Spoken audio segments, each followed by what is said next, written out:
Dear students, welcome to Gate Smashers. इस video में explain करने जा रहा हूं how to do sorting in two dimensional array. Last video में मैंने आपको वन डिमेंशनल एरे में सॉर्टिंग करके दिखाई थी।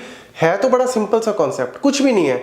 अगर आप एग्जीक्यूट करोगे तो वन लाइन की ही कोडिंग है, लेकिन इनमें इतने छोटे छोटे पॉइंट्स हैं जो इंटरव्यूज वगैरह में या खासकर जैसे आजकल कॉम्पिटिटिव एग्जाम में जहां पे पाइथन के बारे में पूछा जाता है, वहां पे वो छोटे छोटे पॉइंट जो है, जो बारीक पॉइंट है ना, वो पूछ लेते हैं और स्टूडेंट इसको मिस कर देते हैं। क्योंकि सॉर्टिंग तो पता ही है भैया, इंक्रीजिंग ऑर्डर में करना है, डिक्रीजिंग में करना है, वो सिंपल चीजें तो सबको पता है। लेकिन जो छोटे छोटे पॉइंट्स स्पेशली एग्जीक्यूशन में या सिंटेक्स में जो आती है ना, वो पता होनी बहुत जरूरी है। तो मैं आपको विद एग्जीक्यूट करके दिखा रहा हूं। यहाँ पे मैं 2D के बारे में बता रहा हूँ। लास्ट वीडियो में मैंने 1D के बारे में बताया था। एक बार वो वीडियो पहले जरूर चेक कर लेना ताकि आपको सॉर्टिंग के बारे में वहां पे बेसिक इंट्रोडक्शन मिल जाए। They import numpy as np, same भाई यहाँ पे 2D एरे ले लिया। 2D एरे मैंने इस तरीके से डेटा यहाँ पे ले लिया। अब क्या किया, np dot sort, simple np dot sort. 1D में भी ऐसे ही किया था, np डॉट सॉर्ट। जैसे ही मैं इसको np डॉट सॉर्ट करता हूं और इसको मैंने y के अंदर डाल दिया और y को मैं प्रिंट कर रहा हूं, मतलब इसकी एक कॉपी सॉर्ट करके y में डाल दी और उसको प्रिंट करा दिया।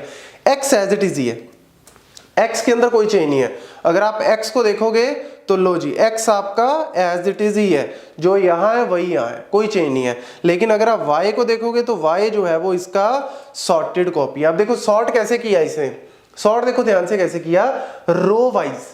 कैसे किया, रो वाइज। 12 11 15, तो क्या होना चाहिए 11 12 15, कर दिया ना।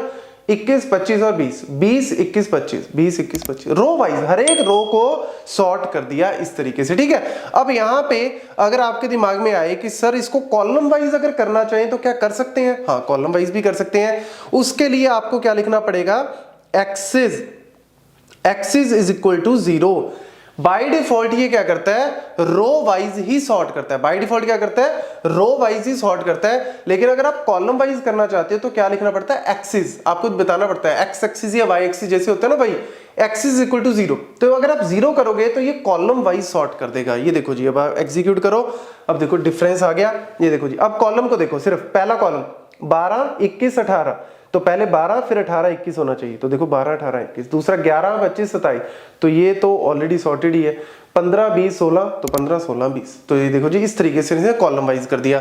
हमेशा याद रखना, कॉलम के लिए 0 नंबर और आपका जो रो है उसके लिए 1 नंबर। तो रो के लिए 1 नंबर इस तरीके से। तो रो के लिए तो आपको करने की जरूरत नहीं है, वो बाय डिफॉल्ट ही अगर आप सिंपल एक्स भी लिखोगे तब भी कर ही देगा, लेकिन आपको पता होना चाहिए। दूसरा यहाँ पे क्या आ गया, आर्गुमेंट वाला कॉन्सेप्ट। जैसे मैंने पहले भी बताया था, इंडेक्स की वैल्यूज को प्रिंट करता है कि आपका जो एरे सॉर्ट होगा वो उसमें इंडेक्स की वैल्यूज किस तरीके से होंगी। ये देखो, सबसे पहले मैं इसमें क्या करता हूं, यहाँ पे रो वाइज सॉर्ट कर दिया। ठीक है, रो वाइज सॉर्ट कर दिया। और इसमें देखो, फिर मैं आपको थोड़ा सा इसको एक्सप्लेन करके बता देता हूं ताकि कहीं पे पूछ रहे इंटरव्यूज वगैरह में तो आप इजीली आंसर दे सको। ये देखो यहाँ पे क्या हुआ, यहाँ पे मेरे पास जो ये वाली वैल्यू है, इसका इंडेक्स नंबर एक तरह से क्या है 0, इसका इंडेक्स नंबर क्या है 1, इसका इंडेक्स नंबर क्या है 2। ठीक है, क्योंकि रो वाइज है ना। पहली बात तो आपको पता ही है, x इज इक्वल टू 1 मतलब रो वाइज सॉर्ट करेगा। 0 1 2, अब 0 1 2 में यहां पे देखो, इसको अगर आप सॉर्ट करोगे तो क्या आंसर आना चाहिए, 11 12 और 15। ठीक है, तो 11 किस पोजीशन पे है, 1 पोजीशन पे है, 12 0 पोजीशन पे है और 15 2 नंबर पोजीशन पे है। तो यानी 102 प्रिंट करेगा। लो जी 102 प्रिंट कर दिया। ये सिंपल सा फंडा है। इसी तरीके से ये भी आपका 0 1 2, तो यानी आपका जब इसको सॉर्ट करोगे तो क्या होगा, 20 21 और 25, ऐसे आंसर आना चाहिए।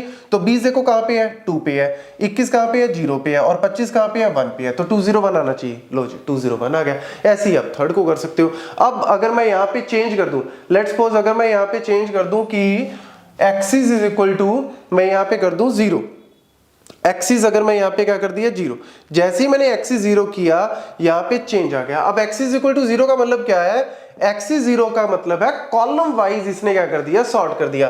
कॉलम वाइज सॉर्ट करने का मतलब क्या है, यहाँ पे अब इस तरीके से नंबरिंग दो। ये देखो जी 0 1 2, ठीक है, पहला कॉलम 0 1 2, इसको आप सॉर्ट करके देखो, सॉर्ट करोगे तो क्या आंसर आएगा, 12 18 और 21। ठीक है, तो 12 किस पोजीशन पे है, 0 पे, 18 किस पोजीशन पे है, 2 पे और 21 किस पोजीशन पे है, 1 पे। तो देख लो जी आपका 0 2 1 इस तरीके से आ गया। ठीक है, अब अगर आप लेट्स सपोज यहाँ पे करते हो, ये वाला आपका 0 हो गया, ये 1 हो गया, ये 2 हो गया। ठीक है, अब देखो जी इसको अगर आप सॉर्ट करोगे तो ये तो ऑलरेडी सॉर्ट ही है। ठीक है, तो यानी ये तो 0 1 2 ऑलरेडी सॉर्ट ही है। ये देख लो जी 0 1 2, ये आपका इंडेक्स वैल्यूज होगी। अगर आप इसको सॉर्ट करोगे तो 15, 16 और 20 होना चाहिए। तो 15 कहाँ पे है 0 पे, 16 कहाँ पे है 2 पे और 20 कहाँ पे है 1 पे, तो 0 2 1 ले।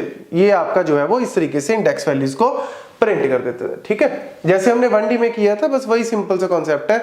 और लास्ट आ गया आपका इन प्लेस। इन प्लेस का मतलब क्या है, मैंने ऊपर तो क्या किया था, कॉपी, x को सॉर्ट किया, उसकी वैल्यू y में डाली और y को प्रिंट किया। यहां पे मैं क्या कर रहा हूं, इन प्लेस कर रहा हूं, मतलब कोई y वो नहीं ले रहा, सीधा x को ही सॉर्ट कर रहा हूं। तो x डॉट सॉर्ट और सीधा प्रिंट कर दिया x को।